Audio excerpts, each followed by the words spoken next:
The following story has been brought to you by StoriesToInspire.org. There was a bacha, his name was Yehuda, an older guy, and he was traveling on Kvish Echad. He was leaving Yerushalayim, and he was minding his own business. He was driving.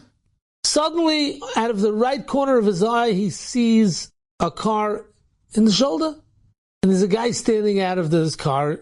He's wearing shorts and a tank top, no yarmulke. And he pulls up behind him, and he gets out of the car, and he goes over to the guy, and he says, Slicha,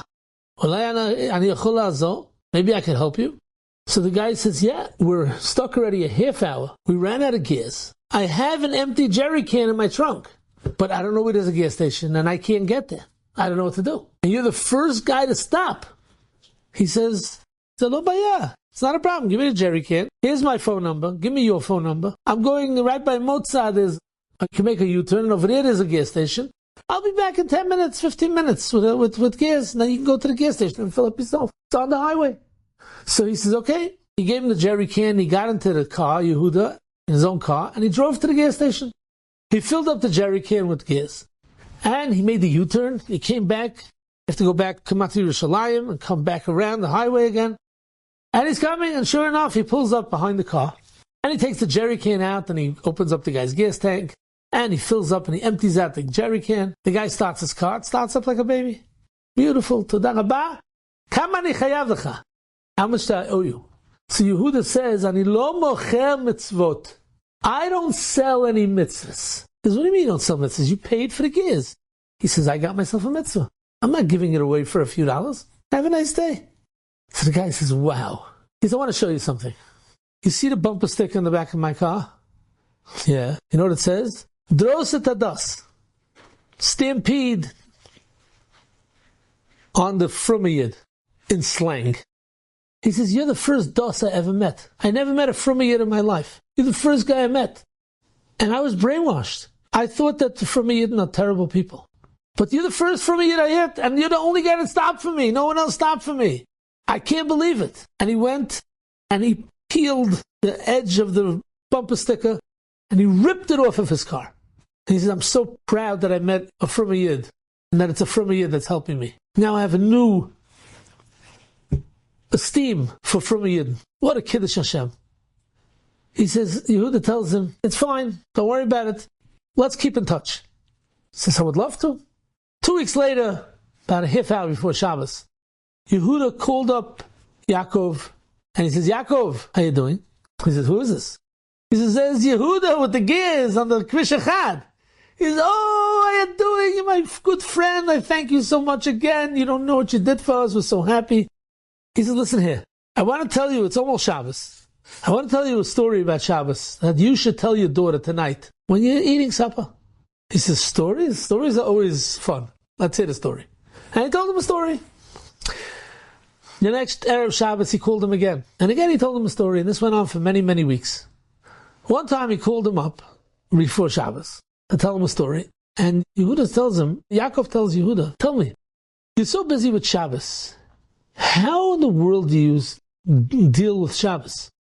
You must go crazy from Shabbos. He says, why? He says, no television, no phones, no tiyulim, you can't go to the beach.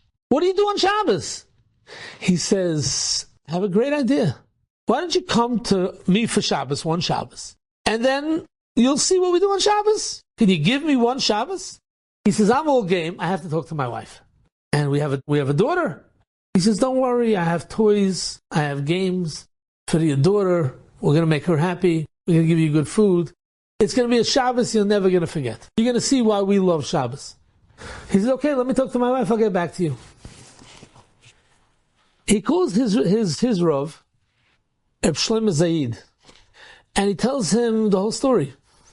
He says, they're going to agree to come for Shabbos. I know they're going to agree. But I have a problem. Next Shabbos is Rosh Hashanah. Rosh Hashanah, it's a 3-day Yom Tov, and they're davening. It's too much davening. I can't have them. The next Shabbos is Yom Kippur. Yom Kippur, fasting a whole day, and there's what kind of Shabbos? That's not the Shabbos I want to show them. So Shlomo says, Sanus Sukkos, the first night Sukkos is Shabbos. He says, Rebbe, he says, my sukkah is on the street.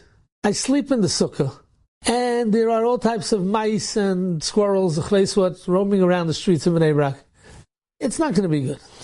So he says, okay, so do the next Shabbos. He says, the next Shabbos is Simchas Torah. He says, what's wrong with Simchas Torah? He says, I'll tell the Rav, because my father lives in Sderot, and we have turns. Every kid has to go a different Shabbos to be with my father. And my turn comes out, Simchas Torah, and I have to be in Sderot, so I can't invite them. So Reb Shlomo Sayyid told him, I have a gewaldige idea. Why don't you invite your father to you for Simchas Torah? And then your father will be doing Kibbut Av V'Eim. So besides how beautiful Shabbos is, and besides how beautiful Simchas Torah is with the Torah, and they're going to get candies thrown at them, they're going to have a great time, they're also going to see how a Frumah Yid does Kibbut Av V'Eim. Go for it. Reb Shlomo Zayid said, and Yehuda listened. He invited his father, and his father came, and sure enough, Yaakov and Rachel and their daughter all came to Yehuda. He got them an apartment, and he set them up, and the meals was beautiful. The Simchas Torah was elevated, and the Kibbut Av was off the charts. And then, we all know what happened on Simchas Torah. But listen to this. Yehuda's father lived in Sderot on top of the police station, and everybody there got killed. So because of the Kibbut Av, he saved his father's life. And it goes without saying that this couple, Yaakov, who lived and buried in the Gaza envelope, all his friends were killed, and his house was burnt to a crisp by the terrorists. But he wasn't home, all because of running out of gears.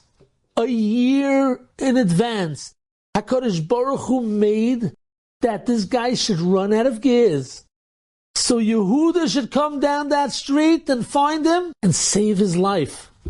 We have no idea how HaKadosh Baruch Hu works, but it's all with a cheshbon. This one has to live, this one has to die. We don't understand what HaKadosh Baruch Hu is doing, but we have to believe that everything that HaKadosh Baruch Hu does is for the best. This guy is coming, this guy is going, and we know that whatever Hashem does, we're makabel, and we should taka bizoicha to bias loyal tzedek b'mehera b'yameinu amen. Good Shabbos. Enjoyed this story? Come again. Bring a friend. StoriesToInspire.org